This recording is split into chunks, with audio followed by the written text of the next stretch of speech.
Hello students, welcome to my YouTube channel. In this video, we are going to start our new series of class 6 mathematics. So बच्चों हम लोग अपने first chapter से start करेंगे NCERT के, जो कि आपका क्या है, आप बोर्ड पे हेडिंग देख सकते हैं, नोइंग अवर नंबर्स। हमारा एनसीईआरटी क्लास 6 का पहला चैप्टर है नोइंग अवर नंबर्स। जैसा कि आप लोगों को चैप्टर के नाम से ही पता चल रहा है, इस चैप्टर में हम नंबर्स के बारे में जानेंगे। First of all this is our first overview video. इस पहली वीडियो में हम इस चैप्टर का ओवरव्यू लेंगे। क्यों ओवरव्यू जरूरी है? आप लोगों को पहले ये पता होना चाहिए कि हमें इस चैप्टर में पढ़ना क्या क्या है। ठीक है बच्चों, तो हम लोग पहले अपने वन बाय वन सारे टॉपिक्स देखते हैं। थोड़ा थोड़ा मैं इन टॉपिक्स के बारे में आपको बता दूंगी इस वीडियो में, फिर नेक्स्ट वीडियो से हम लोग अपने एक एक टॉपिक्स को डिस्कस करते चलेंगे। तो स्टूडेंट्स आप सभी लोग मेरे साथ बने रहेंगे, क्योंकि इस सीरीज में हमें बहुत मजा आने वाला है। ओके स्टूडेंट्स, तो हम लोग अपनी सीरीज को स्टार्ट करते हैं। यकीन मानिए इस सीरीज में आप बहुत एंजॉय करेंगे, क्योंकि इसमें हम लोग एनसीईआरटी के अपने सारे क्वेश्चंस को बिल्कुल इजीएस्ट वे में सॉल्व करेंगे। Okay, so let's move to our topics. पहला टॉपिक है हमारा इंट्रोडक्शन। बच्चों सबसे पहले आपकी बुक में इंट्रोडक्शन दिया हुआ है, हम लोग चैप्टर का इंट्रोडक्शन लेंगे कि किस तरह से नंबर्स होते हैं। नंबर्स तो आप सभी जानते हैं कि नंबर्स क्या होते हैं, कि 0, 1, 2, 3, 4। आप कहेंगे मैम यही तो नंबर्स होते हैं, लेकिन आप लोग तो बड़े हो चुके हैं, ये तो केजी क्लास के बच्चे पढ़ते हैं इन नंबर्स को। हम तो बिग नंबर्स पढ़ेंगे, लार्ज नंबर्स पढ़ेंगे। तो लार्ज नंबर्स कैसे बनते हैं, इन सब का इंट्रोडक्शन हमें इसी चैप्टर में देखने को मिलेगा। Moving to our next topic. इसके बाद हमारा क्या टॉपिक आएगा, आपका टॉपिक है इंट्रोड्यूसिंग लार्ज नंबर्स। इसके बाद आपके चैप्टर में बड़े नंबर्स आएंगे, जैसे कि हम लोगों ने अभी तक केजीएनसी क्लास में हम लोगों ने 10 नंबर पढ़ा था। ओके, उसके बाद हम लोग 100 की तरफ मूव करे थे। तो ये एक पैटर्न ही तो है हमारा। 100 के बाद हम लोग 3 डिजिट नंबर 1000 की तरफ मूव करे थे।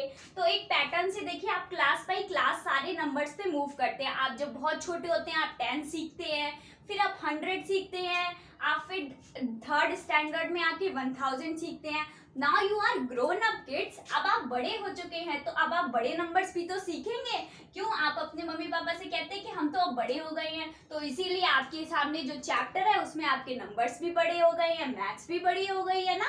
लेकिन हम मैथ्स को कैसे पढ़ेंगे? एंजॉय करके पढ़ेंगे, एकदम बिल्कुल माइंड सेट करके पढ़ेंगे। ओके, तो लार्ज नंबर्स को इंट्रोड्यूस किया गया है इसी चैप्टर में आपके। Okay dear students, large numbers introduce करने के बाद आपकी बुक का नेक्स्ट टॉपिक जो होगा वो क्या होगा, बोर्ड पे पढ़िए क्या लिखा हुआ है, कंपेयरिंग नंबर्स। दो नंबर्स के बीच में हमको कंपेयर करना है। किस तरह से हम कंपेयर करेंगे? अब आप कंपेयर का मतलब होता है तुलना करना, कि कौन सा नंबर बड़ा है कौन सा नंबर छोटा है। कंपेयर एक ही तरीके से हो सकता है ग्रेटर एंड स्मॉलर के कॉन्सेप्ट में, कौन ग्रेटर है कौन स्मॉलर है। आपके घर में भी आपके सिबलिंग्स में कोई बड़ा या कोई छोटा होता है, तभी तो कंपेयर हो पाता है कि ये छोटा है और ये बड़ा है। तो आप सिंपली ये तो बता देंगे कि 1 और 2 में से कौन सा नंबर बड़ा है, तो आप कहेंगे मैम ये तो बहुत सिंपल है कि 2 बड़ा है। लेकिन वही बात, आप क्या हो चुके हैं, ग्रोन अप हो चुके हैं, आप बड़े हो चुके हैं, आपकी मैथ्स भी बड़ी हो चुकी है, तो हम लार्ज नंबर्स को कंपेयर करेंगे। ओके, लार्ज नंबर्स जैसे कि आपको बताना होगा कि 999 या फिर 997 में कौन सा नंबर बड़ा है। ये भी अभी छोटे नंबर्स हैं, आपको इनसे भी बड़े नंबर्स देखने को मिलेंगे। ओके, नाउ इसके बाद हमारा नेक्स्ट टॉपिक क्या होगा। ओके डियर स्टूडेंट्स, तो हमारा कंपेयरिंग नंबर्स हमने देख लिया। कंपेयरिंग नंबर्स में हम कंपेयर करेंगे नंबर्स को। उसके बाद हमारा नेक्स्ट टॉपिक क्या होगा, यूज ऑफ कॉमास। अब जो लार्ज नंबर्स होते हैं उसमें हमें कॉमा का भी यूज करना पड़ता है, उनको अलग अलग आइडेंटिफाई करने के लिए। अब इसमें हम किस तरह से बताएंगे, कॉमास का यूज हम किस तरह से बताएंगे। तो देखिए आपके पास एक नंबर है 100, लेकिन 100 में तो हमने कोई भी कॉमा यूज किया नहीं है।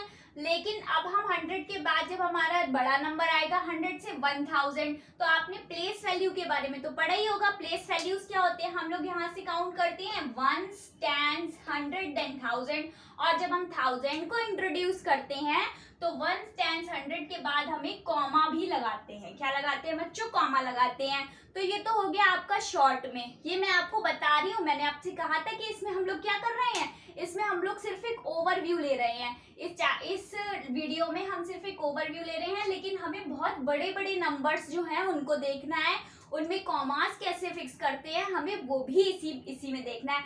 तो ओके स्टूडेंट्स, तो कॉमा का यूज भी हम आगे आने वाले अपने लेक्चर्स में सीखेंगे। ओके उसके बाद आपका नेक्स्ट टॉपिक क्या है? नेक्स्ट हम लोग क्या सीखेंगे इसी चैप्टर में? Estimation and approximation. ये आप लोगों के लिए पूरी तरह से नया टॉपिक होगा। आप लोग वन बाय वन जब इन सारे टॉपिक्स को समझते जाएंगे, उसके बाद एस्टिमेशन एंड अप्रोक्सीमेशन आपको बहुत ही आसानी से समझ में आ जाएगा। ओके तो कोई भी वीडियो आपको स्किप नहीं करनी है। आप लोगों को जब सारे ऊपर के लेक्चर्स आप देख लेंगे तभी आपको ये टॉपिक समझ में आएगा। उसके बाद हम क्या करेंगे? सारे टॉपिक्स को कंप्लीट करने के बाद हम लोग एनसीईआरटी के हर एक एग्जाम्पल को सॉल्व करेंगे। ओके आप लोग देखेंगे कि आप लोग कितनी इजीली एग्जाम्पल्स को सॉल्व कर ले रहे हैं। उसके बाद एनसीईआरटी एग्जाम्पल्स कंप्लीट करने के बाद हम एनसीईआरटी की एक्सरसाइजेस भी सॉल्व करेंगे।